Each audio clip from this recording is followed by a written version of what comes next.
I am calling this meeting to order. This is a regular business meeting of the Redmond City Council held on Tuesday, March 17th, 2026, commencing at 7 o'clock p.m. All council members are in attendance this evening.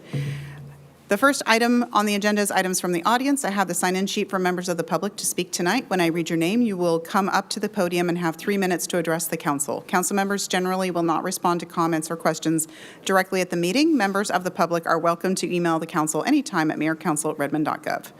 The views stated by members of the public do not represent the opinion of the City of Redmond, and as a reminder, RCW 29B 45010 prohibits any public comment during the council meeting in support or opposition of ballot propositions, measures, or candidates. All comments must pertain to the City of Redmond business as indicated on the sign-in sheet. There are 6 people signed up to speak tonight, and no one has signed up to speak remotely. So I will call you up in fours, so you'll know when you're going next. I have, I think it's Rajesh Kakula, then Max Ruhlman, then Rosemary Ives, then Ron Belter. Rajesh, come on up, please.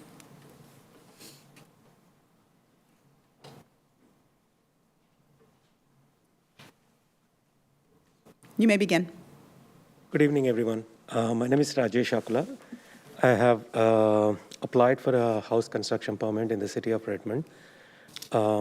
We have submitted it in 2024 December, and I was under the assumption that it is good until 2 to 3 years. And we have been working with a different construction company, Bosco Permit. As part of the process, we came to know that the zoning has changed for our house, which is on the NE 99th Street.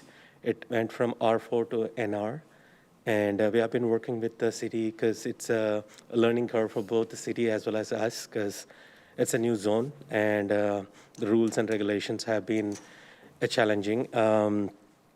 So as part of the permit, I had to redesign to cut down based on the new zoning, and apparently the permit got expired, and even though I was the owner on the permit, I didn't get any notifications. All the reminders regarding the permit expiry and everything has gone to the old construction company. I was asking the city to consider the old permit to be reinstated, but I was told to make a hefty payment, half of what the design permit fees. I've sent an email to Council Member Melissa Stewart as well.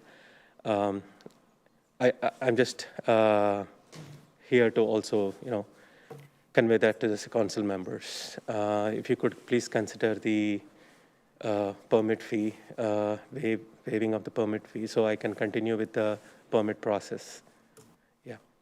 Thank you. And I just wanted to let you know that we have staff working on it, and you will hear from Mr. Jason Lynch soon.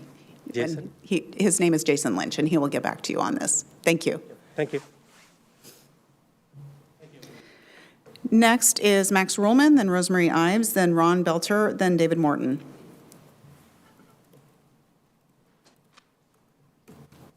Okay.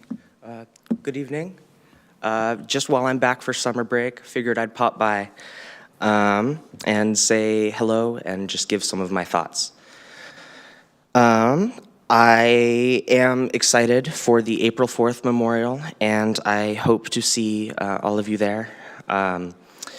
It is going to be interesting. I'll be bringing some acoustic instruments if anyone wants to jam, since I view community music making as a pretty important staple of the OFH experience. It will be interesting being on the property again and seeing the officials who set us on this path. I hope to see, and I know I will see, Angela and Laureen as well. And as always, I welcome a cooperative, constructive conversation. I'll keep it short, but aside from the firehouse stuff, I hope you are all holding up okay at the moment in history we're at. Future generations are going to be counting on us to build an environment, government, and society that protects them and helps them grow. We must recognize that our perspectives have been rooted in an imperial ideology that rests on hierarchy, subjugation, and exploitation of fellow humans in the natural world, which is a lot, I understand. Our community's reciprocal relationship with the land we rest on has to be rekindled, especially as we are faced with environmental disaster. Politically, the Firehouse is a statement on what good government has the potential to be, and its closure a testament to how communities are shattered when government does not prioritize cooperation. We know what teens will need for generations to come because we know that the need to exist in a supportive community has always been there and will always be there. It's a lot of hubbub to basically ask you to have an open mind. We have perspectives that have been shaped by our experiences and acknowledge that everybody also has that same thing. We need to find common ground to cooperatively build a teen center that meets the city's needs while also guaranteeing teens freedom, an alternative space that they run, and the infrastructure to mold the center to meet the diverse array of the community's needs and interests. Thank you, and as always, I'm always happy to talk. So. Next is Rosemary Ives, then Ron Belter, then David Morton, then Bob Yoder. As former Redmond mayor 1992 to 2007 and founder of the old Firehouse Teen Center, I object to the premature demolition of the old firehouse. What is the rush? The public has not seen renderings for the new $13 million building, nor heard about funding which appropriately should be part of the council's budgetary decisions this fall. The city administration has failed to give consideration to or share with the public the building's historic significance. It was the first city hall, first council chambers, first fire station before the teen center, a regionally acclaimed music venue. According to King County Historic Preservation staff, the firehouse is likely eligible for designation for historic and cultural significance and possibly architectural significance. Did any of you know this?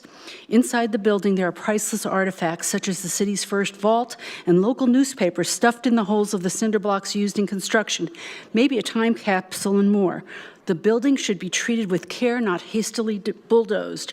The mayor and parks director continue to insist the building is unsafe, yet the consultants who were hired last year to assess the building reported back at the July study session, even they could not say it was unsafe. Yes, needed upgrades and possible issues that could be remediated. With the city's historic preservation ordinance being in effect for almost 30 years, the Historical Society has requested a walkthrough to identify artifacts, take photographs, and possibly do an audio-visual recording with the former city clerk, fire chiefs, parks director, and firehouse director who have memories to share. Last week, parks staff said no to their request, claiming the unsubstantiated mantra, "The building is unsafe." The abrupt closure is reminiscent of the senior center's demise. It appears the city systematically failed to maintain the buildings. Perhaps the reason why a majority of the council ignored my recommendation for an analysis of the 2014 and 2018 building assessments was because the preferred outcome for a new building was already decided, reinforced by the charade of a contrived shareholders process with only 4 teens being asked to participate, making sure they were a tiny minority. The Seattle Times reported that the city is planning an event on April 4th. Calling it a celebration is really a travesty, insensitive and hurtful, especially to the young people who attended every council meeting since the closure, sharing their feelings of loss. This is rubbing salt in open wounds. More appropriate would be a candlelight vigil. And if the city wants memories submitted, it should just transcribe all the public testimonies. The firehouse is a special place like no other. It should not be demolished until there's certainty about the new building and that steps have been taken to preserve and document the historical, cultural, and architectural elements. Its fate is another unfortunate example of the city's doing away with activities, things, places that are iconic and that once made Redmond special. Just another sad day entry in Redmond's history book. Next is Ron Belter, then David Morton, then Bob Yoder.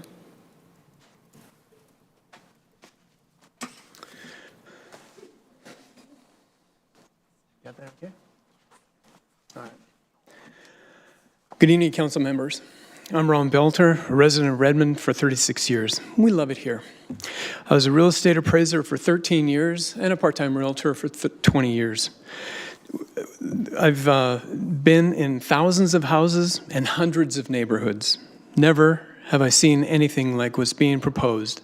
9 homes to 32 homes with no turnaround. HB 1011 or 1110 medium housing has placed many new pressures on the city of Redmond staff, and we're all going down a road that we've never been before. I live on a private drive less than a mile from here, and when asking the city of staff for information about our street, they promptly delivered that, and it was a thick file. We currently have 9 homes on this dead-end private road. Nowadays, we call this a no-through street. Several years ago, a 4-home short plat was started but never completed. That developer is now included in 3 new pre-applications for development, which were submitted to the city planners in the past 6 months. A city builder couldn't develop the new expensive road by themselves. Collectively, these 4 builders can. A total of 24 new residences are being proposed in this private road, and I'm not here today to talk about HB 1110 or the density of housing, but safety, convenient, and efficient, effective traffic flow. Can you hold that up, please? Sorry, I need to move that over. Move over, please. This scale plat map shows the proposed and existing residents. With the number of new residents, there will be kids. Consider their safety if every vehicle that comes up the road has to turn, reverse, get back, exit, and get back on 148th Avenue. Every delivery truck, Amazon, UPS, FedEx, postal garbage, emergency, they're going to have to turn around, jockey, and require a 3-point turnaround for this to make deliveries.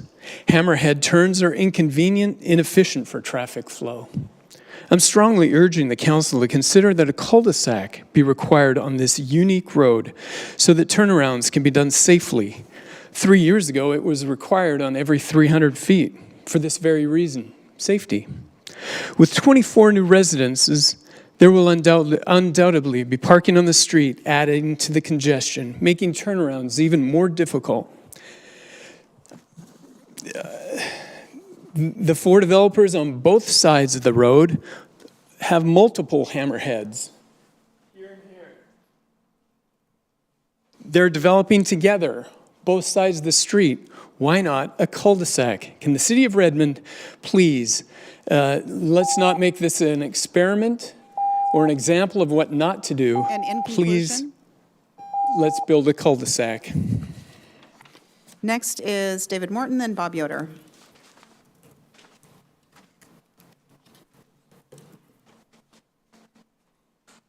Good evening, council members and mayor. I'm David Morton. PFAS testing is needed at the DTG Recycle site, formerly Allwood Recycling, before the Evans Creek relocation project breaks ground. Drinking water supply wells 1 and 2 are contaminated with PFAS. Mitigation may cost $25 to $30 million. In a February 3rd committee meeting, it was stated that the source of the contamination is historic and likely small spills and mismanagement over the years. Please weigh that hypothesis against what the following monitoring data shows. The city has published quarterly PFAS results for 6 sampling events from October 2024 to January 2026. Every sample of wells 1 and 2 is contaminated with only 2 PFAS compounds, PFOS and PFBS. No other PFAS compounds were detected in any of the wells. That's not the fingerprint of contamination from consumer products like flooring sealants and waxes, which produce a mixture of many PFAS compounds. The presence of only PFOS and PFBS over 15 months of quarterly sampling is the fingerprint of a single point source release of pre-2002 aqueous film forming foam, or AFFF.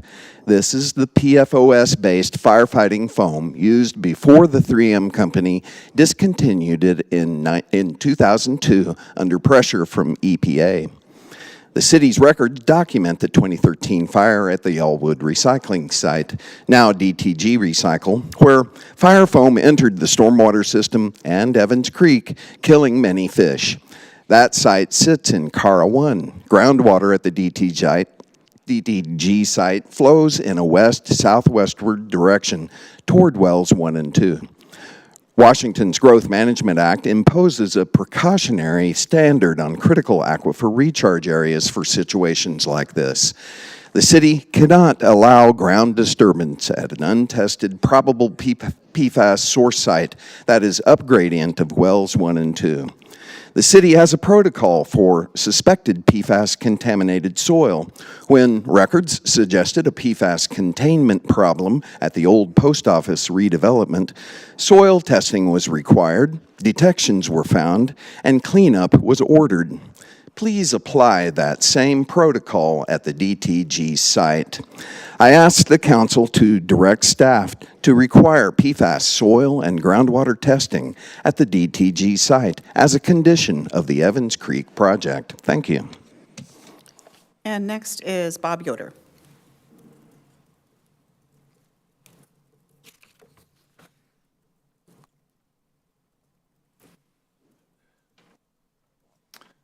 Good evening, Council and Mayor. I'm Bob Yoder, 98052.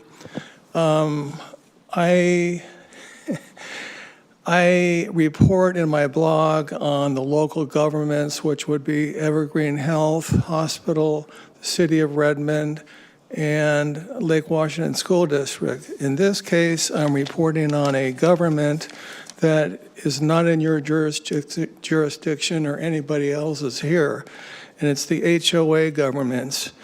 I'm a member of a HOA. It's a 170-unit association. They have board meetings there that are not open, and you have the board meetings have been there. The board members have been there for 30 years at least, with no switchover. The board members once flat out told me, we don't have agendas. There's never a notice of a meeting. Owner contact information is kept in a vault. Minutes are inaccurate but rarely approved. Board members are 25 to 30 years in term. If you do find out about a board meeting, you're restricted to time and topic. Under the HB 64B, which is the codified amendment of the WAC Act, all meetings must be open with an agenda, noticed with no commenting restrictions, and you should have a 15-day notice at minimum. You can vote by phone, Zoom meeting. I think that's interesting. Meetings and voting is the topics that the government, this code is suggesting, guiding us to look at voting and meetings. Fortunately, I have a good relationship with the president there, but it's so complicated. He's hired a lawyer, and I think that people are going to be lawyering up on this. The total implementation must be completed by January 1st. So this is a message, like a public service announcement for the real estate agents, the board members, and the buyers and sellers. Real estate agents must know the law, resell certificates, or the owner may not be able to sell.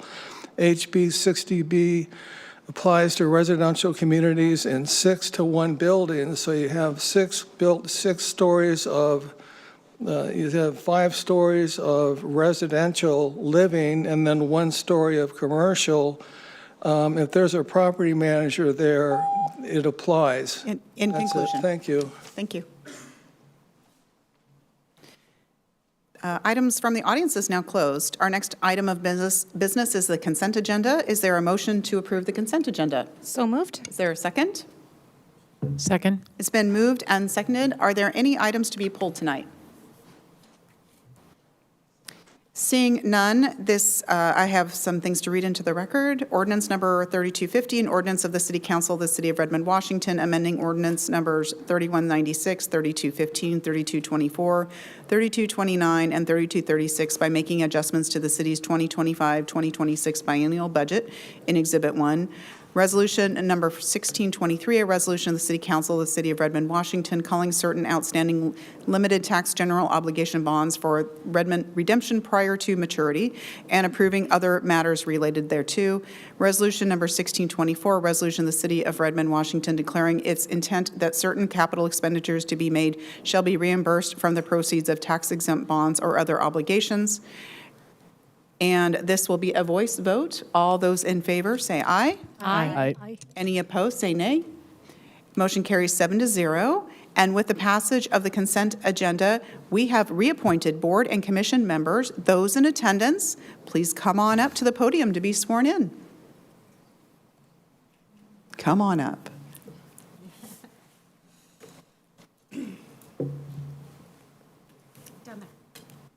Right there.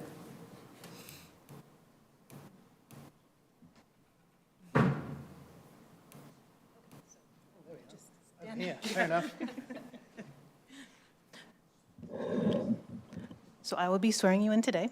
So I will read the oath, and then if you agree, you say, "I will" or "I do" when we're done, and then you'll sign the oaths, and then you'll shake hands with the council. Oh, yeah. Okay. Raise your right hand. Do you, Adam Coleman, and Janine Woodyear, I'm sorry, what? Janine? Woodyear, having been duly reappointed to the Planning Commission of the City of Redmond, Washington, do solemnly swear that you will faithfully and impartially perform the duties of your office as prescribed by law and to the best of your ability, and that you will support and maintain the ordinances of the City of Redmond, the laws and the Constitution of the State of Washington and the United States of America. Congratulations.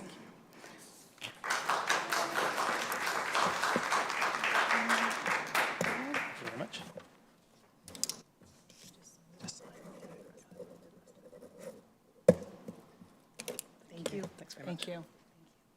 Thank you. Goes. Shake hands.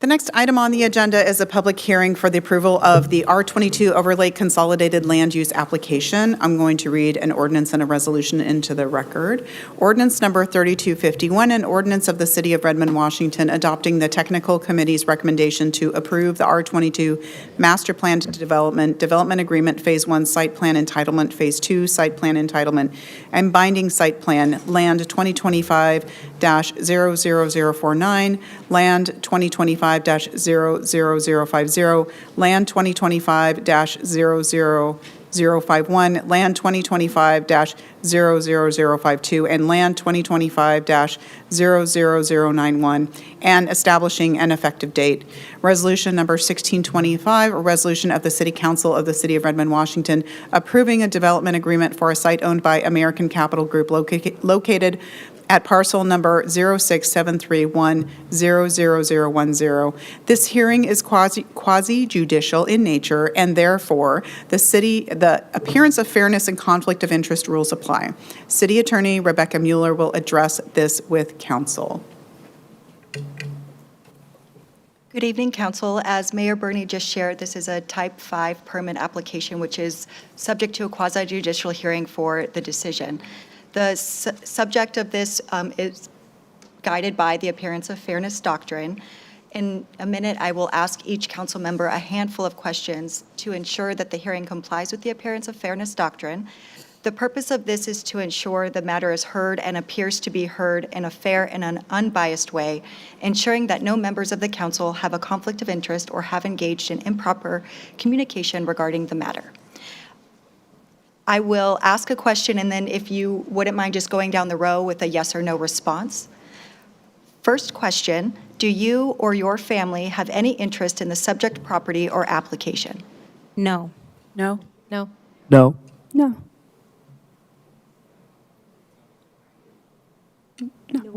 No. Do you live or own property within 300 feet of the area subject of this proceeding? No. No. No. No. No.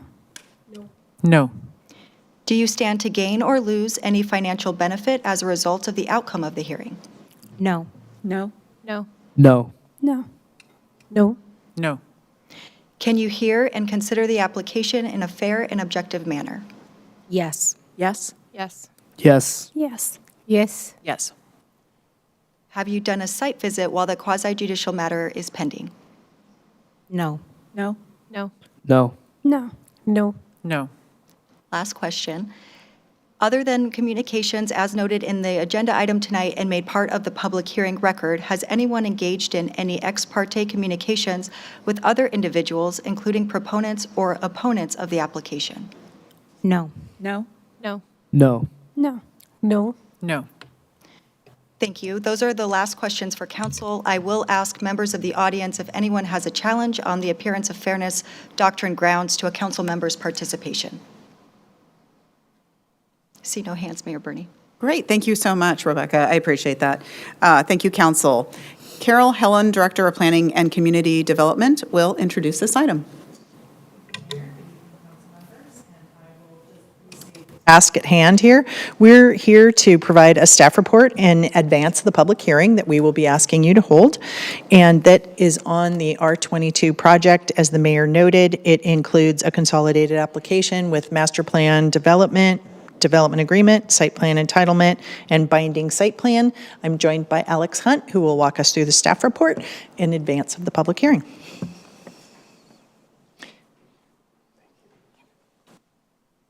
Thank you. Good evening, Mayor, City Council, and members of the community. My name is Alex Hunt. I'm a senior planner with the Planning and Community Development Department. As Carol mentioned, this is the R22 Overlake Type 5 Consolidated Land Use Application. The purpose of this report and of this item is to address council questions and potentially reach a council decision this evening following a public hearing on this Type 5 Consolidated Land Use Application. And as a reminder, the technical committee has issued a recommendation on this application, and they've recommended that the application be approved with conditions. So to reorient us to the project site where this application is taking place, this is a 5.3 acre parcel in the Overlake Business and Advanced Technology Zone, just across the street from Overlake Village Station. This is sometimes referred to as the Microsoft Building 22 site. It's the former home of a Microsoft office in Overlake. And what's being proposed is a two-phase mixed-use development.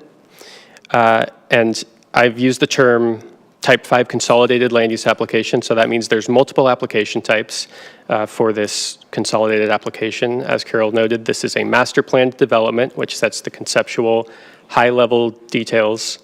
There's the development agreement, which establishes the terms and vesting for this application. 2 site plan entitlements, which lay out specific phasing and more construction level details as to the actual site layout, and the binding site plan, which subdivides the lot from 1 legal parcel into 2 legal parcels. So just wanted to break down the actual scope of the consolidated application for everyone's benefit and for the benefit of the public as well. So this 2-phased mixed-use development would result in up to 800 residential units and up to 8,000 square feet of ground floor commercial uses. It would incorporate on-site open space and landscaping, and would share access with the proposed Overlake Commons project to the south. I'm going to share a few renderings here just so we can get a better understanding of what the project might actually look like.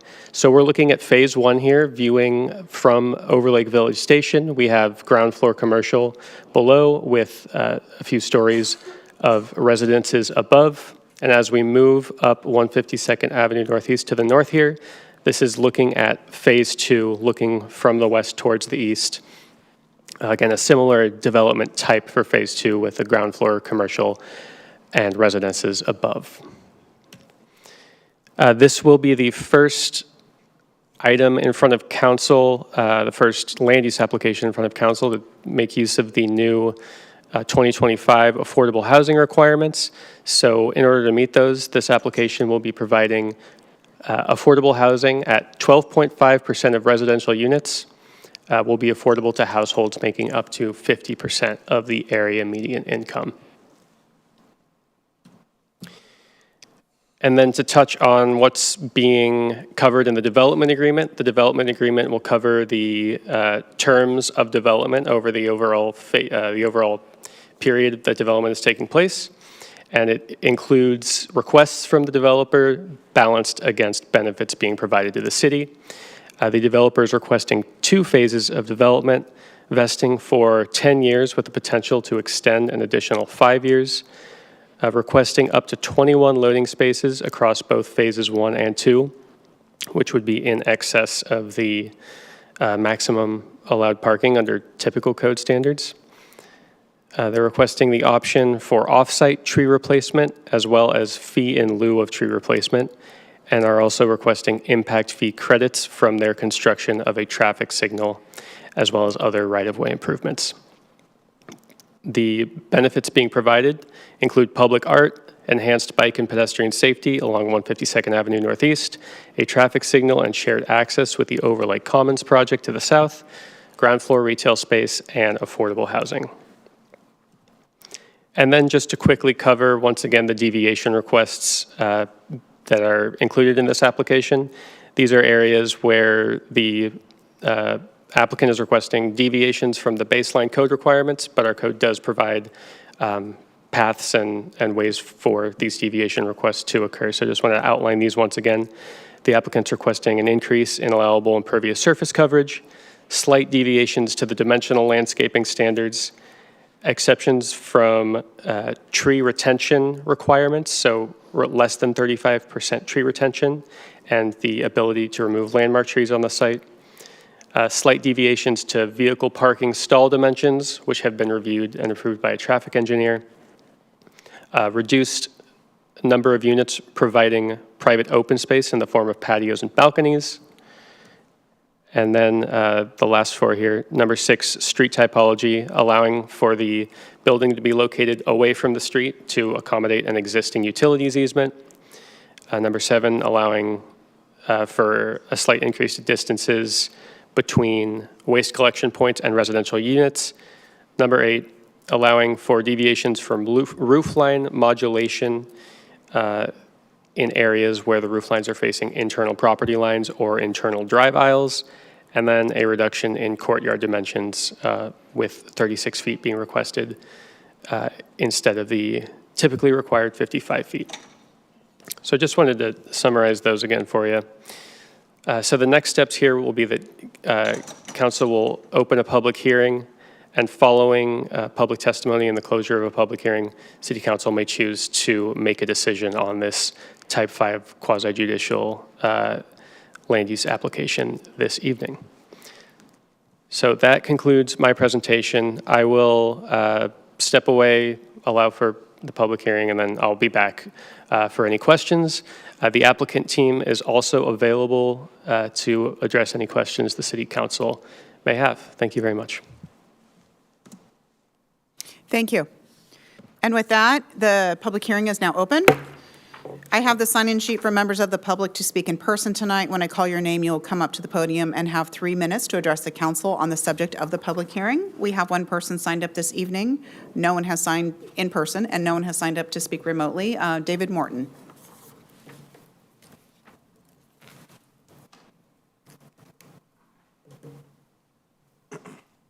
Madam Clerk. Good evening, council members and mayor. I'm David Morton. Sorry. My machine is not behaving Tell me when to well. begin.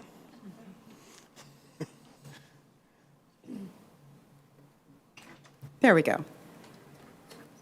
Thank you. Good evening, council members and mayor. I'm David Morton. I'd like to comment on the R22 Overlake application. I want to be clear at the outset, I'm not here to oppose transit-oriented development or the addition of housing near the Overlake Light Rail Station.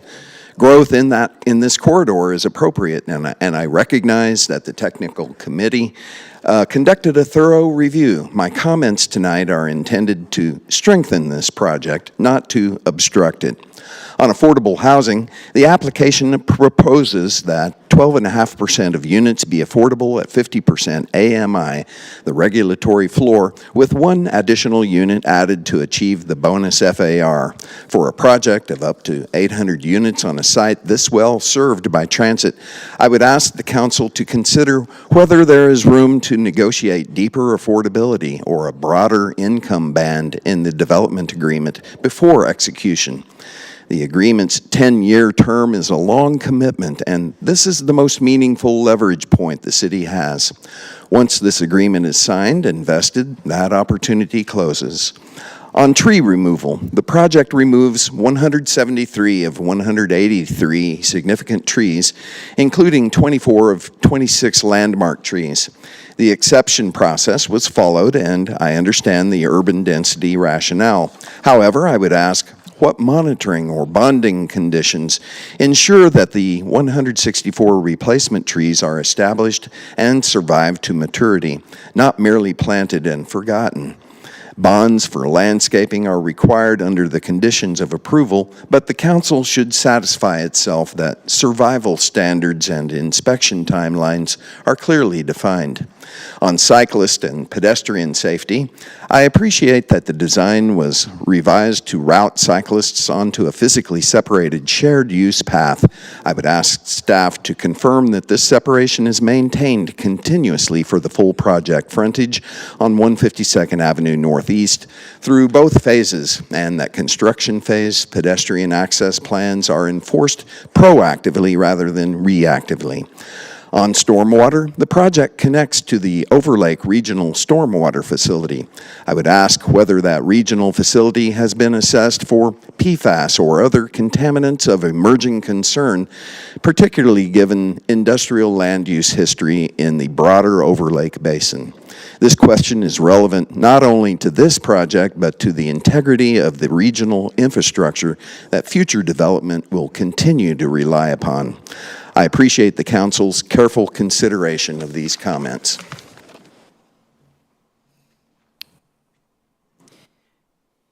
The public hearing is now closed. Normally, I would have had them ask you questions before, but I'll have them do it now. Do council members have any questions for staff this evening on this item? Council Vice President Nueva Camina. Thank you. Thank you for coming back up and answering a couple of questions. Typically, I wouldn't get in the weeds on development, but I'm curious. In getting to the 12.5% of affordable housing and knowing that this is going to be done in stages, and also knowing that when we segregate socioeconomic levels into one particular building, then we get what's known to as a project. So often you'll hear me talk about new developments around. Instead of using project, I'll swap out the word development because we've seen in other cities what this does and how it will cap the upwards mobility of families. So with that lens is my question around, to get to the 12.5%, what is the plan, since this is going to need to be built in phases, for the affordable housing at the 50%? How is that going to be integrated into the overall plan? Yeah, thank you for that question. So the new code fortunately does take this into account. There's language in the zoning code that requires that the affordable units be integrated within and across development. So phase one will independently be required to provide 12.5%, or roughly 1 in 8 units as affordable housing, as will phase two. They'll be distributed throughout the building. And then the number of, or the percentage of 1-bedroom, 2-bedroom, 3-bedroom units across the development overall, that same percentage will need to be met with the affordable units. So it's intended to really blend affordable units throughout the development without segregating. Wonderful, thank you. Councilmember Forsyth. Thank you, and thank you for that refresher on that topic. My question is about one that I bring up often about closure of sidewalks during construction. We have new code that should help mitigate that. Does that apply to a shared use path like we're seeing outside of this project? Are you referring to the closure of the existing sidewalk during construction of this development? Yes, and the future development of the second phase. I believe that any code requiring access on a sidewalk would also apply to this shared use path. I will confess that this area of code is not my area of expertise, so I would like to confirm that with our development engineering folks, but it is my understanding that any sidewalk requirements would also apply to a shared use path because it's the primary pedestrian access along the right-of-way. Great. I would love to get a firm answer on that, but I appreciate that it's not your wheelhouse. Thank you. Are there any other questions from council? Councilmember Kritzer? Thank you, and I appreciated the deep dive we were able to do on this in our study session last month. So did ask quite a few questions, and as you know, I raised some of the issues around the tree removals at that time. Curious if you can just speak to the issue that was brought up by the commenter, specifically around for replacement trees, the survival standards and kind of inspection timelines on that aspect. Yes, thank you. So, as was mentioned during public comment, there are code requirements as well as conditions of approval applied to this project that bonds be executed for tree replacement. The bonds would then, be in effect. The project would be constructed, and following the construction of the project, staff would inspect to ensure that everything has been replaced and planted per plan. We would then transition the bonds into a maintenance period, which I believe, I'll double check the code in a second here, but it's between 3 and 5 years. I forget which specific amount. But we're ensuring survival of the plants over that 3 to 5 year period, at which time the planner will return to the site, ensure that everything is still alive, still planted per plan, and then we'll release the bonds.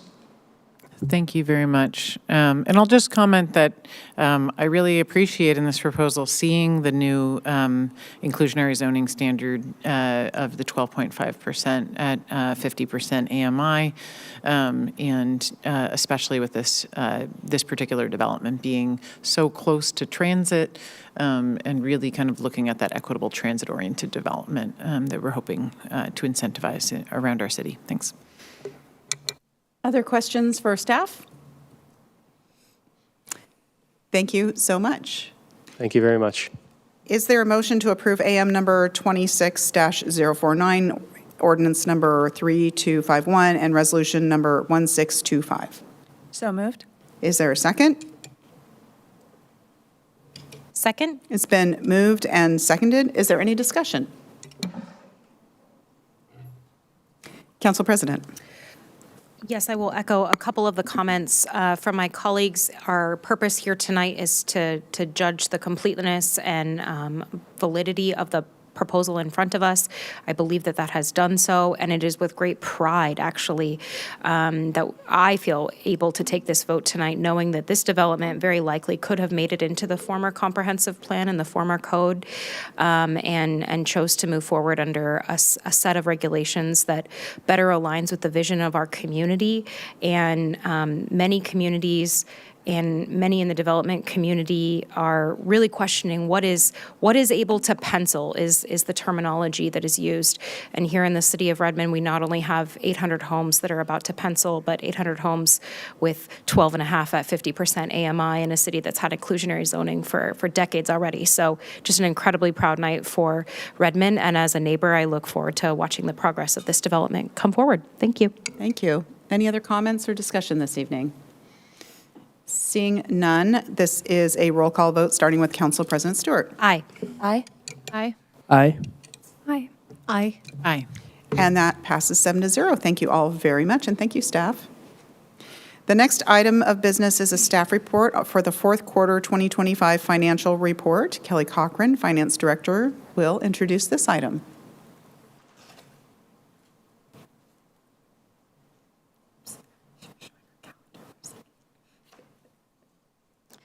Good evening, Mayor and Council. Happy to provide you with our fourth quarter 2025 financial report. As you'll see, as we start to go through with it, we've had some really good results and no surprises for any of us. So very positive results. We will look at the economic update, things that are happening in the region, and then cover a little bit of what's happening in some of our major funds. I wanted to provide new council members with some information first on sort of the timing of these reports and where you can find financial information for the city in between reporting periods. So quarterly financial reports typically occur on the quarter, but we do have about a month and a half to a 2-month delay in order to get all of the closing transactions done and then get through the council process. So with the fourth quarter report, we're typically at council in the March timeframe just because of all of the year-end closing activities. You'll see me again in June and in October, and then we will discuss again for the fourth quarter report next March of 2027. The results that we'll be looking at tonight are draft. We are still working on closing the financials for actually 2024 and 2025. There is not a lot of risk in the numbers changing, and I'll let you know where I expect some of that to happen. It really is recognizing more revenue and improving the position that we're looking at tonight. We do expect that those trailing transactions, should be taken care of by about the middle of April. We'll have a good idea of where we expect to land. We do produce or publish a monthly financial report that is posted on the city's website. It is a one-page summary that gives you information on the general fund, revenues and expenditures, as well as the revenue and expenditures for a lot of our major funds, such as our capital investment funds and utilities. But if you ever have any questions during those timeframes, please feel free to reach out and we can provide you whatever information you're looking for. The economic uncertainty and recession risk, we have been monitoring our financials sort of in these 4 buckets since the beginning of the new administration.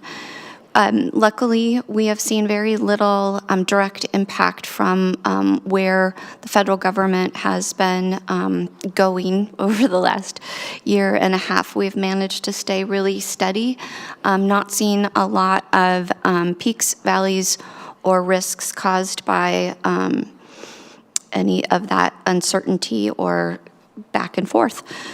CPI-W is at the end of 2025 within the range that we typically expect or desire CPI to be at, which is about 3%. We've actually seen for the first couple of months of 2026, it is even below that, but I do expect that it'll rise up to around the 3% range again. And 3% is what we are using as our inflationary factor for the next budget cycle.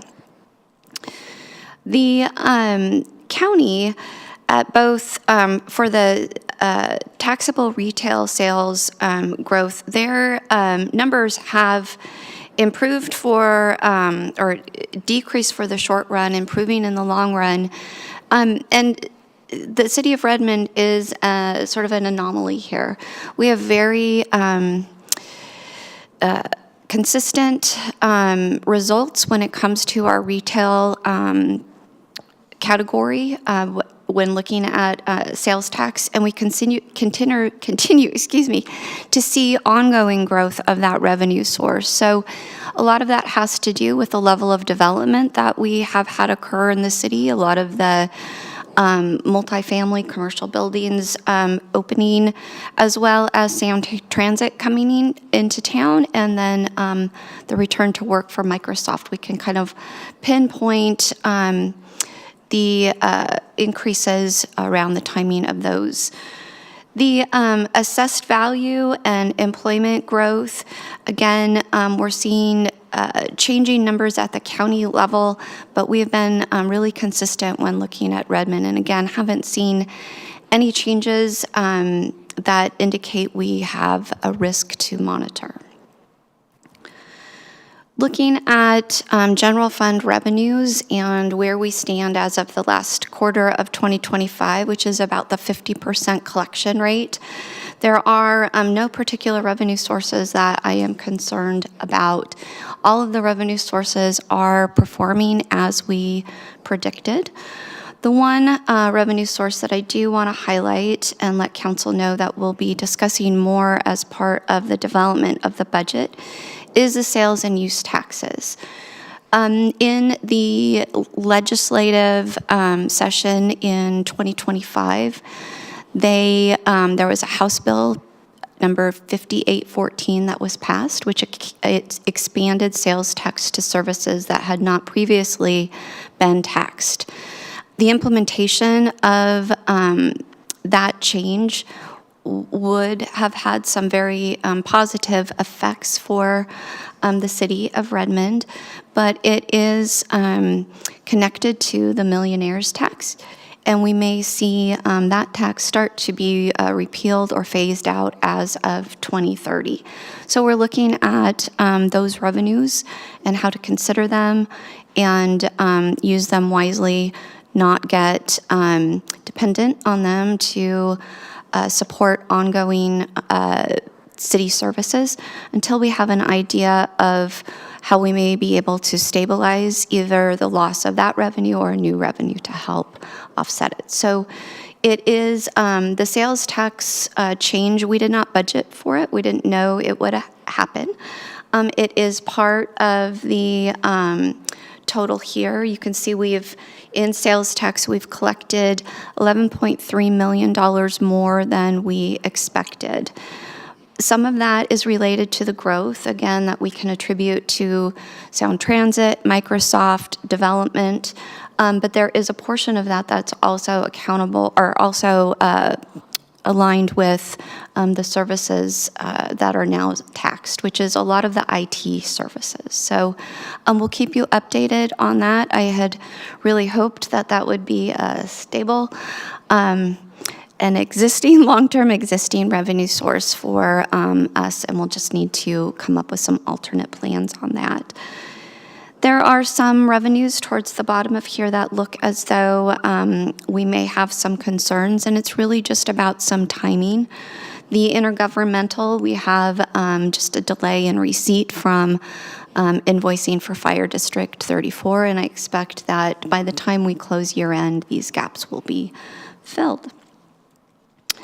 We have some new ongoing revenues that were implemented as part of this budget that we've been monitoring. The EMS transport fees, as council is aware, they were implemented just a little bit later than we had anticipated, just because the administrative process to get that off the ground was a little bit more complicated than expected. They are picking up and catching up with some delayed billings, and I expect that we will meet our goal by the end of this year. The effective date for the billings was prior to our implementation, so they're getting caught up on some of those billings that hadn't been done yet. The utility tax that was implemented, you can see for 2025, very close to target, just a little bit more collected than expected and not expecting any kind of issues for 2026. Expenditures are also being managed very effectively throughout all of the city departments. We are starting to see some savings accumulate when it comes to salaries and benefits. We are also catching up on the underspent portion of some of our professional services that were budgeted. Many of them, it was just due to a timing issue. These are service enhancements that weren't expected to start until the second year of this biennium. So those are many of them getting kicked off this year. So I don't expect that we will remain under budget in professional services. I think we will start to see our spending pick up to what we expected. All in all, we're looking at revenues about 6%, perhaps 8% above what we anticipated. And we'll probably be looking at expenditures being just about 2.5%, perhaps under expended for 2025. The departments, again, are all managing department budgets holistically very well. There are a few departments that we have our eye on. Many of them are managing their way out of sort of a larger spending in the beginning of 2025. And we've been slowly bringing those budgets back into alignment with the targets that we expect to see. So they were a little bit overspent in the beginning of the biennium and starting to flatten out there. The Fire Department shared with you this afternoon their read-only version of the overtime report. Very happy to report that that again is working as planned, and results compared to a year ago and 2 years ago are an improvement over where we have previously been. They, for all departments, fire, police, and other departments, any overtime is being successfully absorbed in the salary savings that we're seeing. But still we're able to start to see the accumulation of some savings within those salaries and benefits. So we've got certainly our eye on it, but working very effectively across all of the departments to manage overtime. Capital improvement program, again, revenues really being collected as we expected. There is a little bit slower of a collection rate with grants. There will be some accruals done, so some 2025 revenue has yet to be accounted for in these transactions. We are just getting some of those last grant billings out the door. But we have seen a increase in the amount of capital expenditures that are development driven. So for existing council members, you may recall my begging and pleading for REIT and impact fees to make it across the line in the last biennium, and we are really seeing some steady return of those. We had some high collections, we took a dip, and we are really doing well now. REIT revenues as development continues to be relatively high around the city, but we are sort of struggling with a slowdown of the housing market. We are still seeing a healthy collection in REIT, mostly due to sales that have occurred on the commercial side. And again, no surprises here. Any overages are really just the related to development, so connection charges, impact fees, things that we were very conservative to budget because we'd started to see a decline. We are collecting more than expected. Other agencies, which is showing at 24%, that is largely the Transportation Benefit District, and it is all due to the timing of transfers. So once expenditures occur within the capital program, we transfer money over from the Transportation Benefit District Fund, and we expect that to meet our forecast by the end of this year. The capital investment program and the business technology investment program, I know you've received updates from both Public Works as well as our TIS department to hear about what is going on and their plans to deliver their projects. Although it looks as though we are underspent, they do expect to deliver most of the projects that they anticipated. And I believe you're up to date on where they stand with timing and delays that have occurred. But as I always say, they are always on the cusp of greatness, and I believe that they will get there. Water wastewater utility, again, more good news. It's been a good year. This is Q4 of 2025, so excuse our typo. The water usage, although it was not a particularly hot summer, we still managed to achieve the expected rate of water demand and meet the financial goals of the utility, and expect to see the same occur for 2026. There were rate increases that were applied to the utility bills in 2026, and that's why we'll be collecting a little bit more this year than we did last.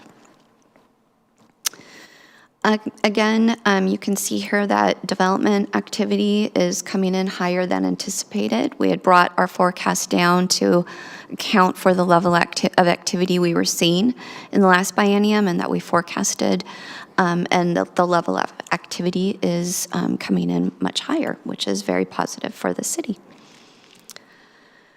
From the baseline budget, so for new councils, these are new council members, these are what we call our baseline budget plans. These are essentially the city services that are provided to the community. And so far for the biennium, there's just a couple that I want to make note of.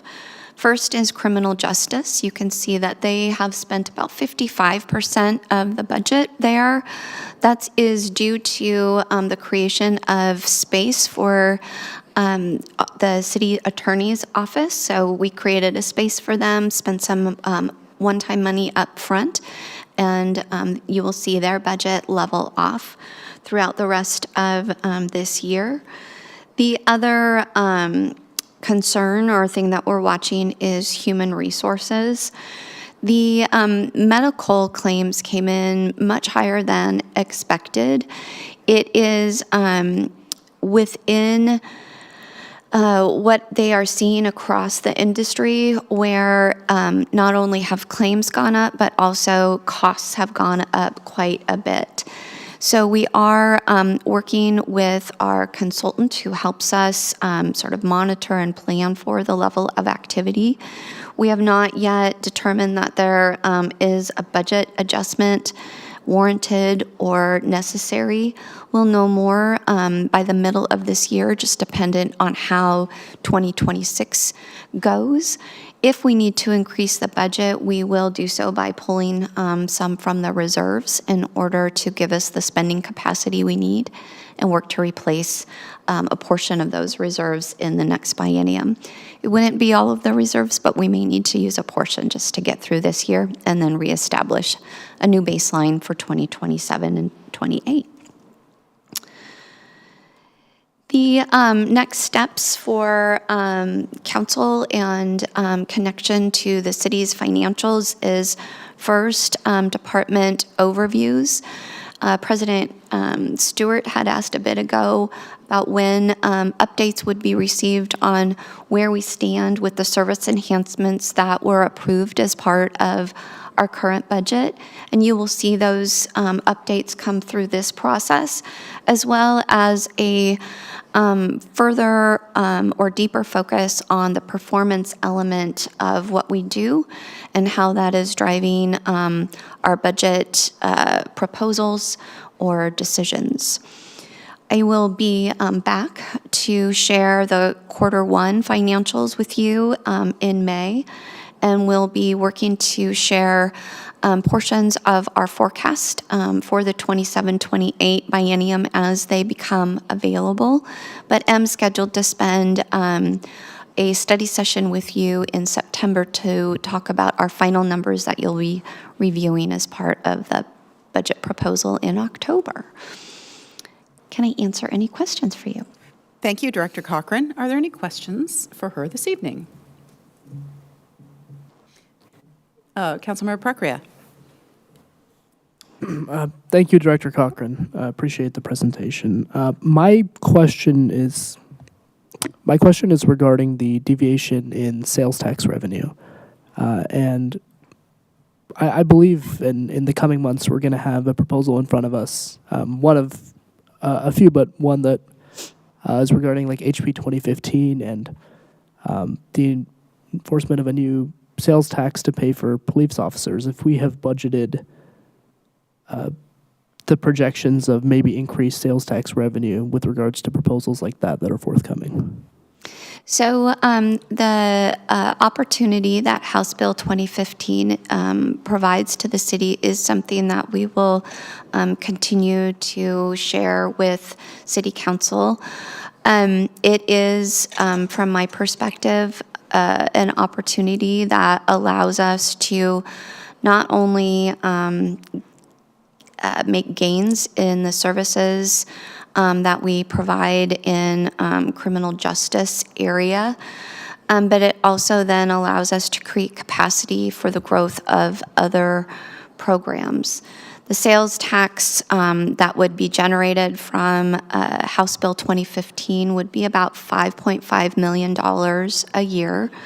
We do, or we are allowed to supplant some of our funding, so that's one way we can make room for other needs. But it also provides us with the ability to implement services that have been a need and an interest in the realm of criminal justice. So we'll bring that forward to council in probably a couple of different ways, letting you know sort of all that we know about the financial component of it, and then also bringing to you some thoughts of how those dollars would be spent or utilized at a programmatic level if that is what council chooses to do. But this 5.5 million number is subject to change. 5.5 is our, so House Bill 2015 is a tax that is not incorporated at all into the 25-26 budget. We didn't know about it. It's not included there. And, you know, how we proceed in the 27-28 budget will be dependent on council direction. In our current biennium, 25-26, you see that we have collected $11.3 million more than we anticipated. Of that revenue, a large part of it, about $5 to $6 million of it, is what we call one-time money. So we don't typically budget for one-time money that is sort of speculative. It is really driven from development. It's generated from sales tax on construction. And so we typically accumulate those dollars and then utilize them for one-time expenditures in the next biennium. So of that 11 million, only a portion of it is related to ongoing revenues, and those revenues are increased due to growth in our base. It is also due to the implementation of House Bill 5814, which council did not need to act on. The revenues were automatic to the city, and we have seen an increase in our revenues because of that as well. At one point, I think when I told council first about those revenues, we expected them to be something we could consider ongoing. And we're finding that there is action at the state level, a lot of interest in repealing that sales tax. So we're being very careful about how we forecast it and look to utilize it in the next biennium. I see. Thank you, Director. You're welcome. Councilmember Kritzer? Thank you. I have a different question, but one comment on this, especially if you're going to be coming back to us for discussion around considerations around HB 2015, is that I think we also in the budget should discuss again the tax on utilities, since that had been for this biennium a way to solve for some of the public safety gap.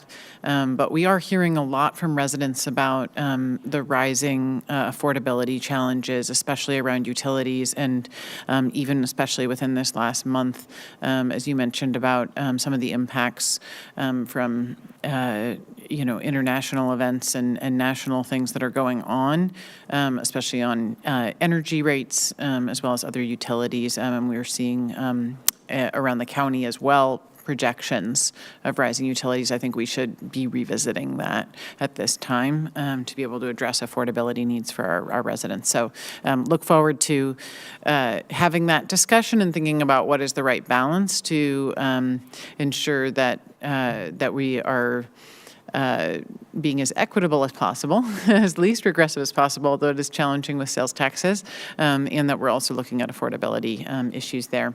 One question I had for you is that I noticed that grants are one of the areas that we are lower on. Is that because we have grants that that we're expecting that are larger, that are coming in the second half of the biennium, or are there other factors, and do we expect that we'll end up under on grants? A little of both. So we have received some new grants that council has adjusted our budget for that we're expecting in 2026. We also are in the middle of our year-end billings for 2025, and I expect that number to increase as we record those. So I believe that you'll see grant revenue increase as part of our year-end closing. Thank you. You're welcome. Any other questions for Director Cochran? Council President? Thank you so much, Dr. Cochran. And I have a few comments that are in the same theme as my colleague at the end of the dais.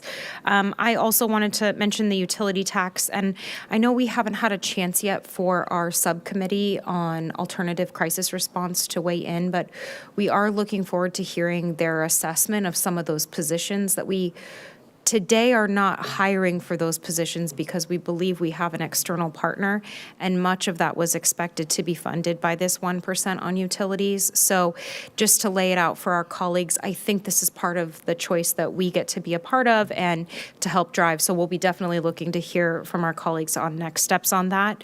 And this is a new tax that was implemented in this budget. I also wanted to make sure our colleagues understood at a 1% rate. As Councilmember Kritzer mentioned, utility rates, and I believe Director Burt has been laying the groundwork. So once again, I'll give a shout out for Director Burt's memos and the memos from his team that have been laying out some of the conversation and decision that is coming up ahead. Another area that we are behind on spending and behind on delivering is related to DEI. We do know that there are a couple hires in the works, so we'll look forward to have that move more quickly over the next quarter.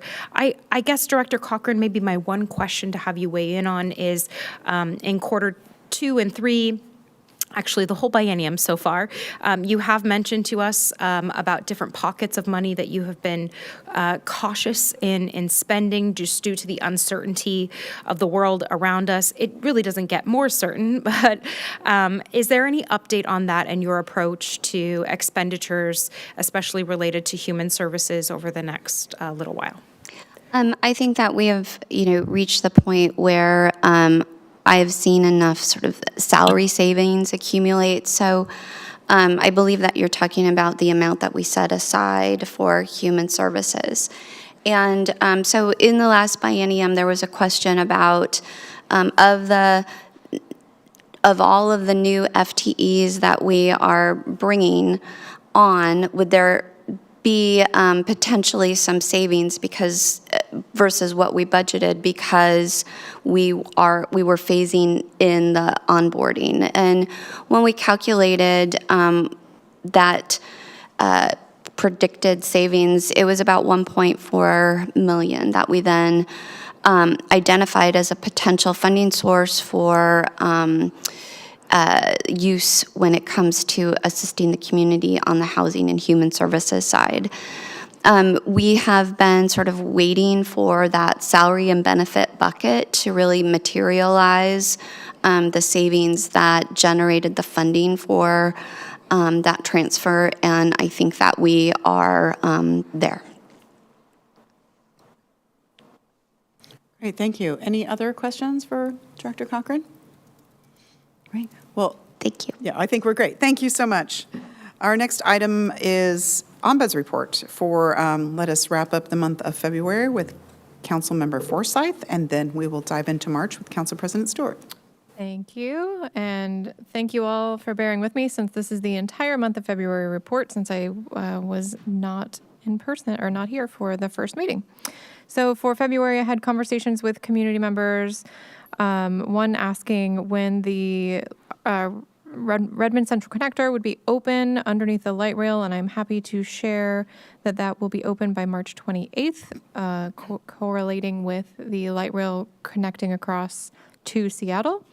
Had a community conversation about code compliance complaints, the teen center facility falling through the cracks, and making sure that the items of significant importance and historical importance do not fall through the cracks. We had an invite for a scout meeting for a council member to speak, which I believe is happening this Thursday night. I communicated with the resident from Health or Housing that had been reaching out and emailing us frequently and connected them with the King County elected office. We had an invitation for a panel focused on trans youth and community talk. I've shared that with council members as well. Communications on tenant protections, trash near the Health or Housing site. Had a community member talk to us about RedLink not reaching low-income senior housing and that being a missed opportunity. We will hear more about that in an upcoming staff report.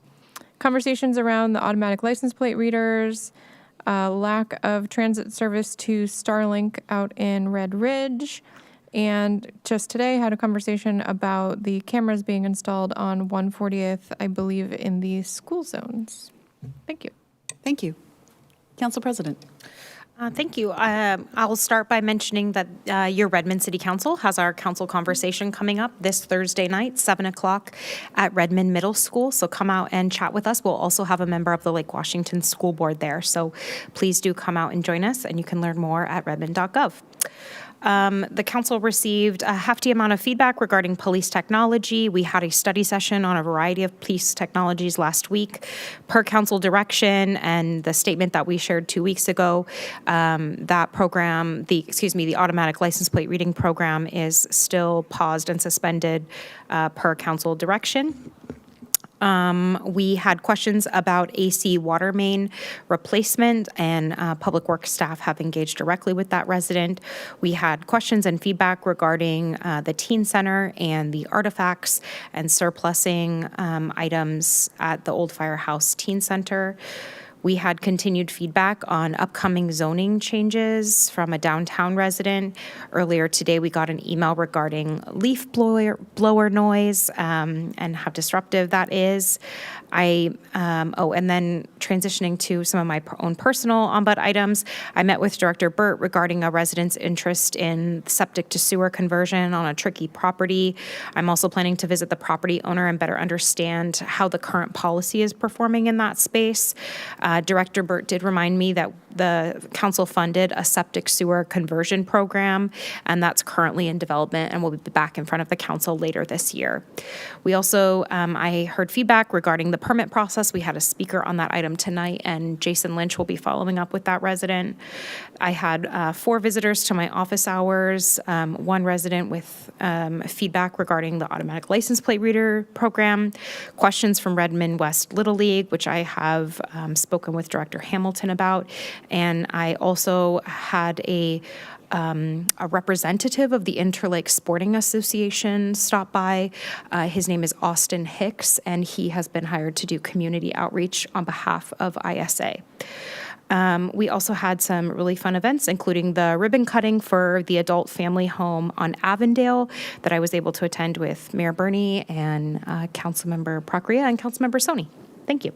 Thank you. Other ombuds items for this evening? Councilmember Prakria. Thank you. I was able to attend the Redmond Law Day with a number of Redmond High School students, which was a mock trial right here at our King County District Court across the street. So that was a great opportunity to connect with a number of community members, as well as judges Michelle Gelson and Kevin Peck. I had a meeting with the CEO of Sound Transit on how we can better foster transit adoption with Eastside communities. I was also at the Care Washington 2026 Eastside Iftar recently, as well as the opening for Agape Adult Family Homes, like Council President Stewart said. I had a number of talks with community members, mainly focused around RedLink, the Crosslink connection, and ALPR technology. And I managed to interface with the Cub Scout Pack that Council President Stewart and I are going to talk to on Thursday, right before community conversations. Thank you. Councilmember Soni. I attended Eastside Transportation Partnership meeting on March 13th, along with Councilmember Kritzer and Councilmember Parsi. The key updates included the upcoming opening of the East Link Light Trail Crosslink connection on March 28, which is expected to significantly increase ridership and improve regional connectivity. The services will run frequently with trains every 8 minutes during the peak times on the east side.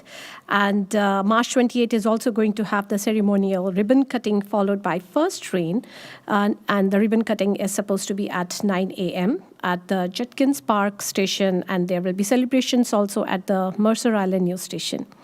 We also heard about metro system changes, including expanded bus services, improved frequency on several routes, and better connection to light rail, with implementation continuing through 2026. There were also discussions around regional transit planning, funding pressures, and long-term system sustainability, which will continue to be the key topics moving forward. Overall, the focus remained on improving the regional mobility, increasing ridership, and strengthening connections to light rail. Apart from this, I attended One Redmond Foundation and One Redmond Foundation executive meeting, ribbon cutting to welcome a new senior home Agape in Redmond, along with Mayor Bernie, Council President Stewart, and Council Member Prakria. I did also attended the State of the City Summit, where our mayor presented wonderful improvements and work that our city of Redmond is doing. I was invited for a Women's Day celebration as a speaker by BAPS in Redmond, and also for a Women's Day celebration at our own local Redmond business, Tanishq, and was invited by Consulate General of India to celebrate Iftar by Indian Muslim communities during the pious month of Ramadan. I did answer a couple of questions with our community regarding the teen center, flock cameras, and few immigration issues. Thank you. Thank you. Councilmember Kritzer. Thank you. Some similar topics coming up from my conversations in community. Talked with folks about flock cameras and ALPR and our study session that we had last week about continuing concerns around ICE and immigration, a topic that will, as well as the topic that we'll be looking at later tonight in new business. Also discussed about anti-discrimination policies for transgender individuals and looking at making sure that we're strengthening those in our city, and concerns just from some of our transgender community members, especially seeing some of the legislation that's been happening in other states and just wanting to have extra support. I look forward to us making good on our commitment to recognize the Transgender Day of Visibility at the end of this month, and hopefully even maybe doing something in the next business meeting meeting on that. Also had a discussion around ADA parking considerations with coming parking changes that we're looking at. We'll be following up with a resident who had questions on that and some good suggestions.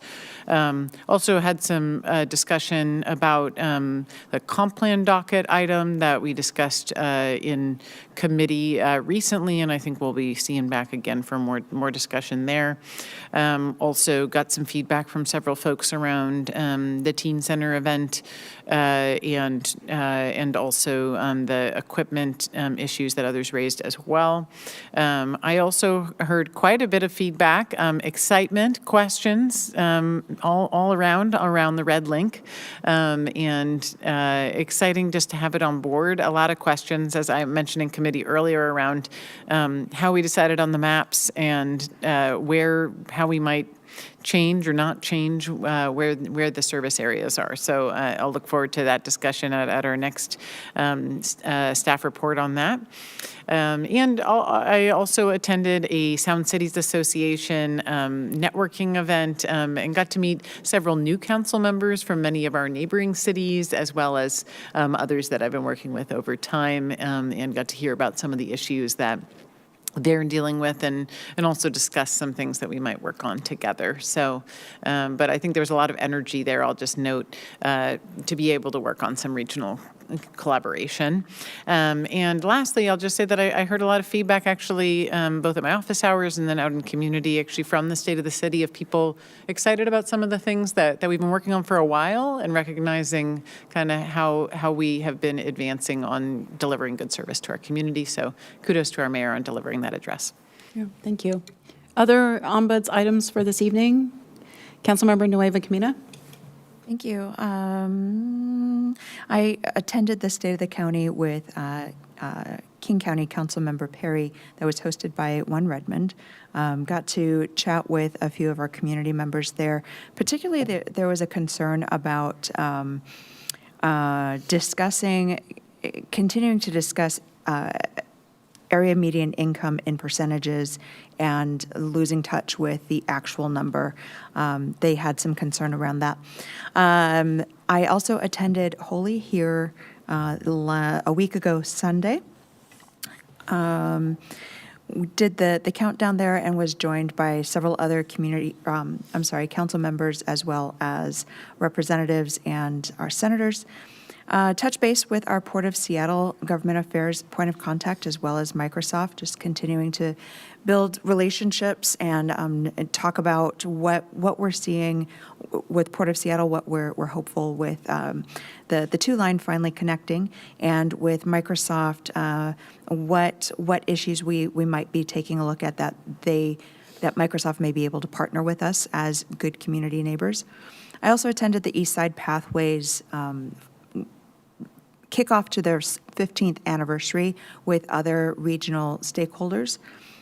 With several community members, I had continued conversations around immigration, APLs, ALPRs, so continuing on the council to be hot topics, as well as utility rates. We heard that a couple of times today, and Red Link. Instead of, unlike with Councilmember Kritzer, I didn't have any specifics such as that, but general inquiry around what is it and how do I learn more about it. So still being able to get information out from there. That's it. Thank you. Other ombuds items? Since it was mentioned, I just want to thank everyone who could attend the State of the City, and council members that were there, thank you. And also really fortunate that we had some wonderful community members that joined me in sharing their stories. And most excitingly, we had the Snoqualmie tribe that kicked us off, sharing two beautiful songs that celebrate the region and our heritage together. And then the chairman also spoke some words. So it was a really wonderful way to tie them into our city, and appreciate their interest in showing up and sharing that with all of us. And I'm really grateful for their relationship, and more to come on that. But that was really exciting to have them here. Next is committee reports. Who has a committee report to share? Councilmember Kritzer, do you have any committee reports this month? Shockingly, I don't, but I will next time. All right. And I think Councilmember Stoney shared hers already. I'll go down the line. Any other committee reports? Councilmember Forsyth. Councilmember Nueva Camina and Parsi and I attended the emergency management briefing and received our FEMA certification. So that was really exciting to get to do that training and learn more about our role and what's going on in developing and making sure that our emergency management planning is safe. Great, wonderful. So glad you did that. Any other committee reports? Councilmember Nueva Camina? Earlier today, in Public Safety and Human Services Committee, we had another jam-packed agenda. I got to chair another committee of the whole meeting, which I absolutely loved being able to step in. We approved the Washington State opioid settlement with remnant defendants, acceptance of the Washington State Department of Ecology grant award in the amount of $1.5 million for the purchase of our second electric fire engine, which we saw tonight on consent. Authorization to accept grant funding for the Washington Association of Sheriffs and Police Chiefs. Had a bit of discussion there. Resolution amending the city's user fee schedule to add body-worn camera video redaction fee for public records requests.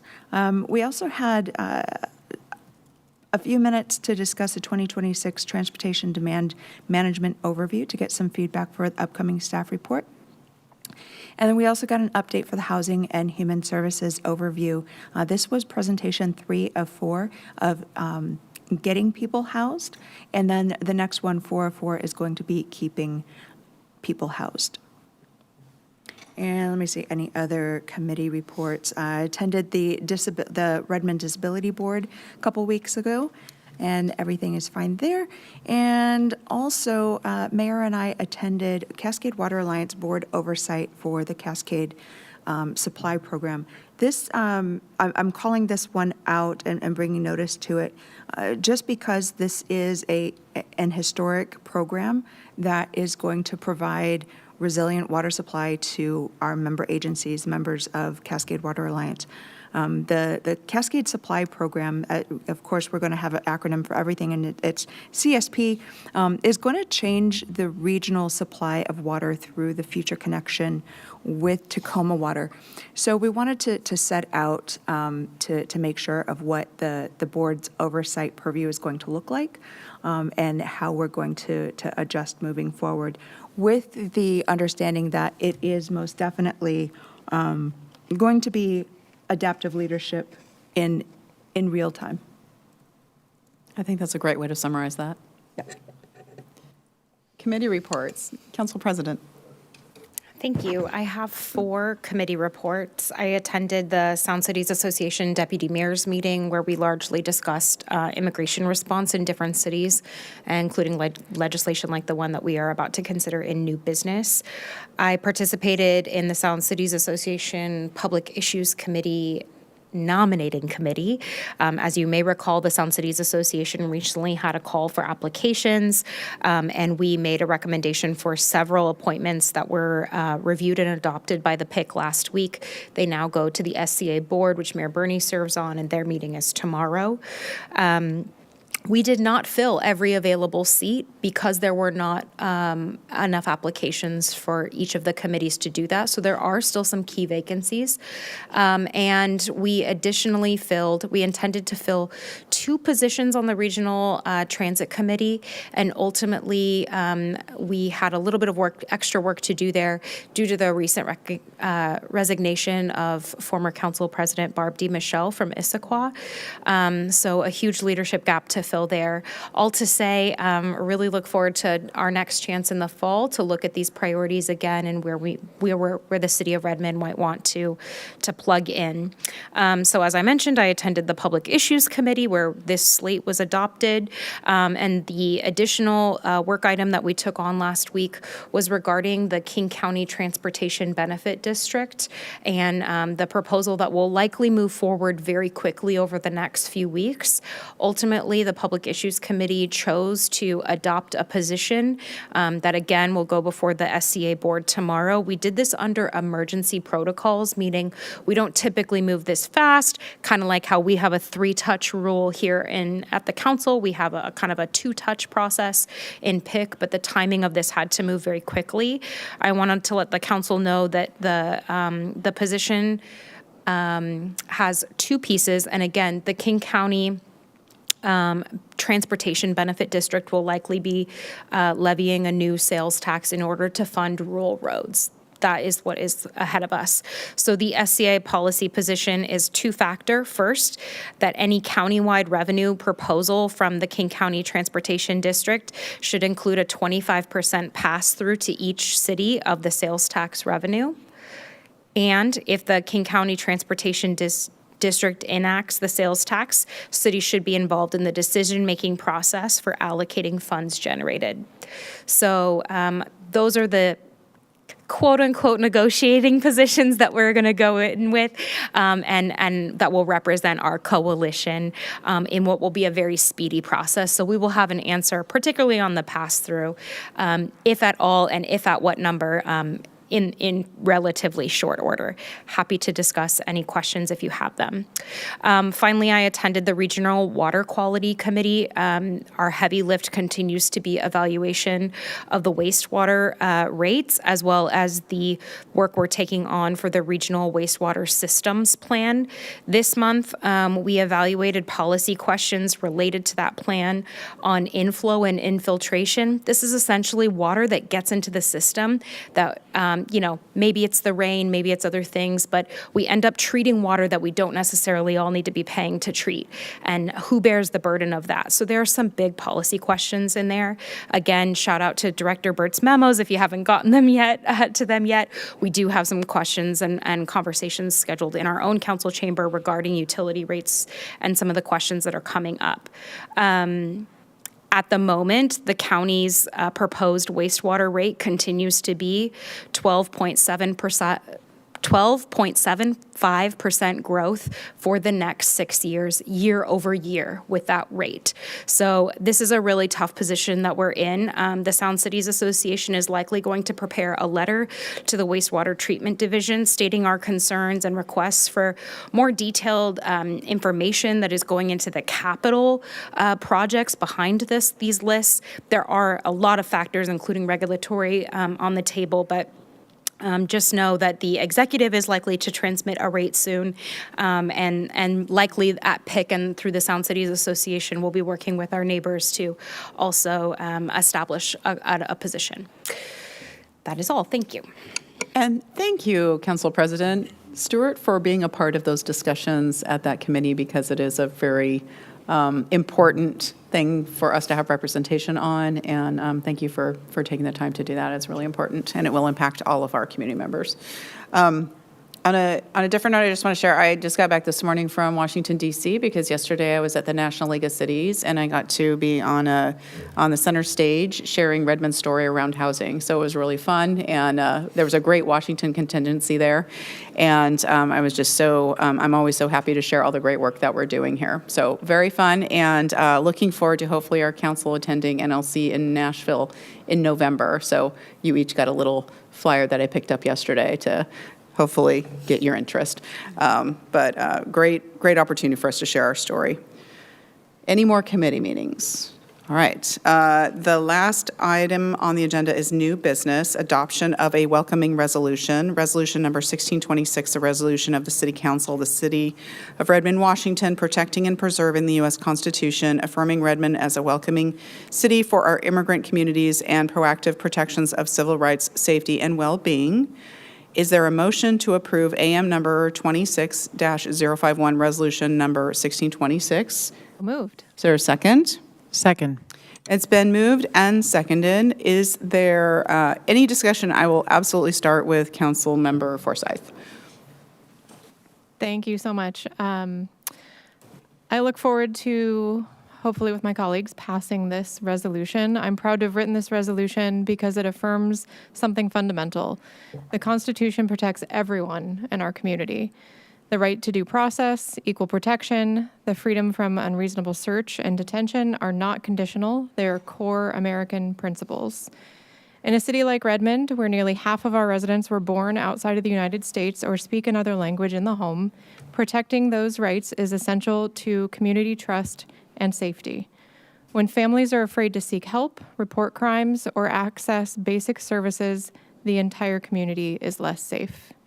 This resolution makes it clear that the City of Redmond will uphold the constitutional protections, follow Washington law, and remain a welcoming city where every resident and every community member is treated with dignity and fairness. At its core, this is about those who are as our community and who are committed to ensuring that every person in Redmond can live with safety, dignity, and the full promise of the Constitution. I look forward to voting yes on this tonight.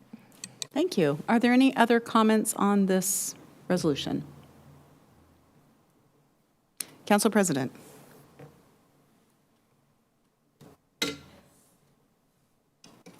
Thank you so much, and thank you to Councilmember Forsyth for proposing this item. I was happy to be a co-sponsor and help navigate it through a few of the iterations here.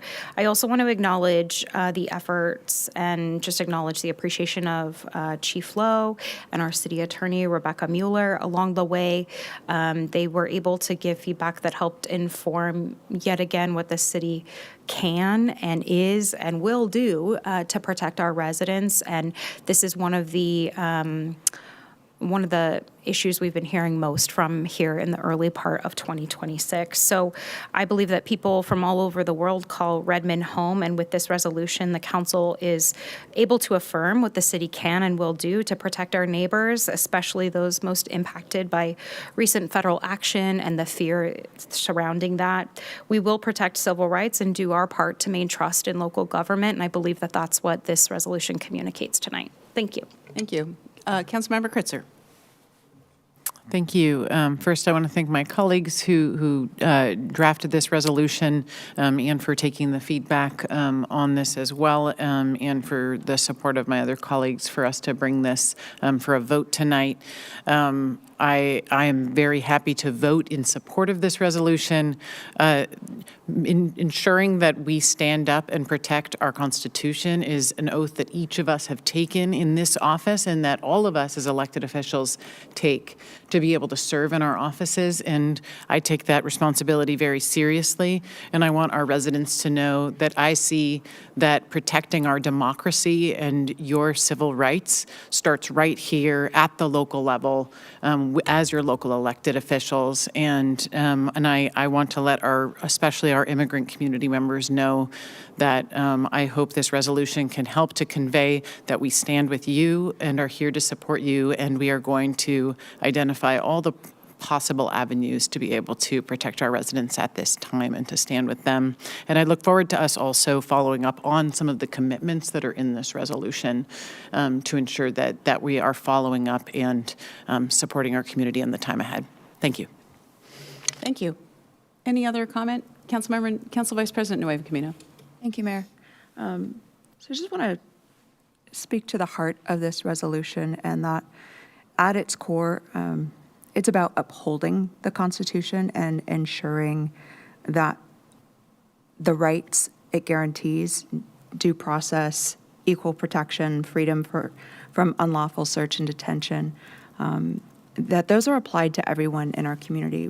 Redmond is a diverse global city, and that level of diversity truly strengthens us. It also calls us to lead with clarity and consistency on how we serve. This resolution does not change the federal law or obstruct lawful authority, but what it does do is make clear how we show up as a city, that we're grounded in the rule of law, that while protecting the dignity and rights of the people that live here. Public safety depends on trust, and I believe that when residents feel safe accessing services, calling for help, and participating in civic life, that our entire community is stronger. I also want to acknowledge that people have real concerns about fairness and enforcement, and those matter. Those concerns definitely matter. And this is part of finding that balance and ensuring that we uphold the law without eroding the rights that define us. I often come back to a simple question in this role, and does this build trust, and does it keep participation accessible for those who have the right to be here? And I believe that this resolution does both. So thank you, Councilmember Forsyth and Council President Stewart, for your work that you did on this. Any other comments this evening on this? Councilmember Soni? First of all, I must applaud these efforts taken by my colleagues, Councilmember Forsyth, Council President Stewart, and my other colleagues in supporting and reviewing and working on this together to bring it for our approval. As an immigrant myself, I know what is the value of having the faith and trust in our government and feeling safe in our city. I'm very happy that this is going to re-emphasize the values of our city of Redmond, which is based on making sure that our community is feeling safe, community is feeling being heard.